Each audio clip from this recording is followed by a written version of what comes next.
Now to talk home and gardening, and our good friend Sally Cunningham is here. And Sally, what'd you bring us today? I brought the whole salad and all the dinner vegetables, and people want to garden and they want to learn about what to do and when.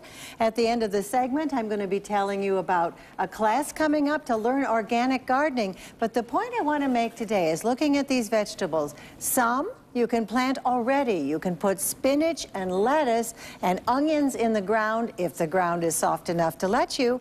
But there's some plants like this tomato plant that nobody should be planting yet. It's really time to let them wait. The ground must be 55 degrees, and you can tell just putting your finger in it that the soil is far from 55 degrees. So I'd like you to take your time with these vegetables. Don't be in such a rush to get them into the soil. All right. Our first question, Donna from Cheektowaga. What's your question for Sally?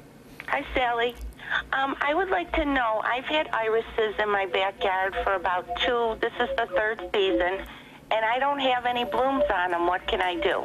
Okay, I suspect regarding your irises that if you have put them in the soil too deeply, they won't ever bloom. An iris needs to be half the corm above the soil level, or its little eye can't see the light, and it tells it to bloom. So try to pull the soil away from the base of the irises. Keep the foot half above the soil. You'll do better. Richard from Buffalo, good morning, and what's your question? Yeah, good morning. I have a question. Why don't flowers that come from bulbs produce usable seeds? Well, flowers that come from bulbs, eventually many do produce usable seeds, but we don't let them all go to seed, and they have been cultured so that they don't produce seed. They've particularly been prepared because we don't want a lot of seeds in our garden. We're going to stay in Buffalo now and take a question from Scott. Good morning. Good morning, Sally. I have two large jade plants that I take outside in the summertime, and I bring them in the fall. And they got sick over the wintertime, and about 3 weeks ago, what looked like a giant grub crawled out of one of them. So my question is, what do I use on these plants to try to kill these grubs that have gotten in there? Okay, a jade plant with an actual grub. That's really unusual. Something got into that soil that produced a larva. There was something in the soil. Doing it organically, I would wash the soil through with soapy water. I would soak it so that anything in that drowned, and then bring it back up and drain it well. But that was a really unusual one. Most people have trouble overwatering their jades. Let the jade dry out well between watering. Kathy? Yep, Kathy from Cheektowaga. Hi, I have a question for you.